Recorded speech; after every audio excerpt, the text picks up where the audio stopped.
Good morning. I can't tell you how amazing you look from here and how much strength and power you can feel that the American Jewish Committee has and the American Jewish community has, and how we don't always hear these voices and this strength here in Israel. My mother made Aliyah when she was 18 from the United States. She felt very Zionist, and she was raised in a very close relationship to Israel.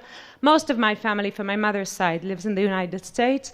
I know how important this relationship is.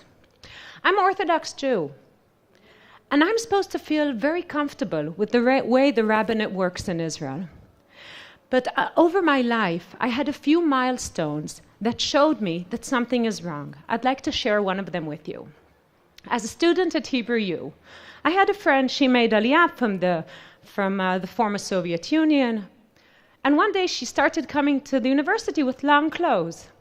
I asked her what's happening, so she said, I want to get married, so I have to convert. So I said, but you were always Jewish. So she told me the following story. Her mother was raised in a little town outside of Moscow. And she was always told that they hate Jews. Never get close to Jews. She was raised in a Christian family. When she went to Moscow, to the university, she fell in love with a Jew.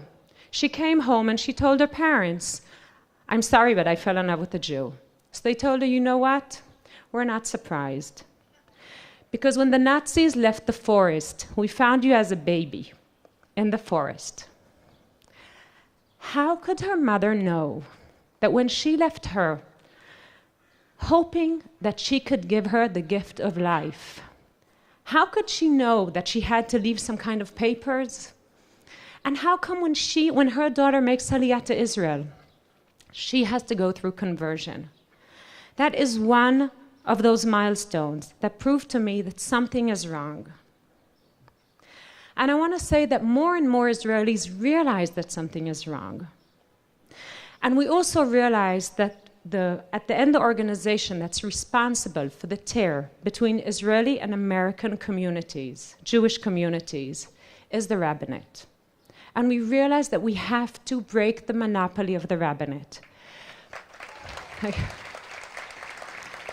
But now comes the Churchill part. It's going to be very hard. But we're there to do it. And we're working on it tirelessly, stage after stage. We've done it with the mikvaot. We're doing it now with the kashrut. I was one of the founders of an organization that now we're pulling apart the monopoly of the Rabbanut, everything that has to do with kosher issues. I know that that's not your key issues, but we're moving on. We're going to be afterwards Shabbat, then it's going to be marriage, then divorce, then conversion, and then burial. I know burial isn't so important here either, but we have a strategy. We know what we're doing. We're working together with NGOs. We're working together with organizations, and we want to work together with you. We realize that the future of Israeli society, one of the most important issues that we have to deal with is the rabbinate. And we're going to do it. Okay. Now it's going to be solved. Our problem is that it's going to take, I assume, at least 10 years, maybe even 15. Now in Israel, we can take that time. Our tipping point is far away. But we realize that for American Jewish community, you don't have that time. We can't tell you to wait 15 years till we'll figure out here how to make it happen. But I think that we need to work together to figure out how we maintain our relationship during this time when we're working to change the situation in Israel. And I can tell you that I think that there are more and more voices within the coalition, I'm part of the coalition, within the government that realize that we can't just let the rabbinate do everything they want to do. And I want to give one example from last week. There was a bill that was brought that was supposedly to help agunot, women that can't get their Jewish divorce, to get their Jewish divorce. But when we look through the bill, we realize that basically what the rabbinate is doing is trying to take responsibility and to take power over all marriage and Jewish divorce everywhere around the world. You think it's funny, Anna? You think that's what we realized. And we had to go through, the small letters to realize that that's what's happening. And then I formed a coalition together with another party, and we said, this is not going to happen.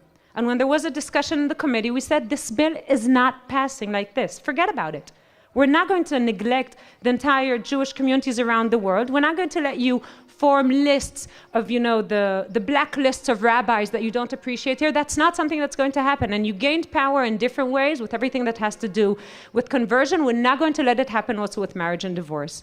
So we're there fighting there, and we're there arguing. And we need to form a much, much stronger coalition of us and you, or us and us. We have to make it happen. And in 10 or 15 years, I can promise you, in any way I can, that we're going to be back here celebrating the change in the relationship. We're going to be celebrating the fact that in Israel, we're going to change the way everything that has to do with state and religion works. And that's going to be the key for the change in the relationship with American Jewish community and with all the Jewish communities around the world. We need you with us in the struggle. And more than anything, we need you to keep strong for these next 10 years. We need to work together. We will make it happen. 10, 15 years, we'll be here partying. Thank you very much.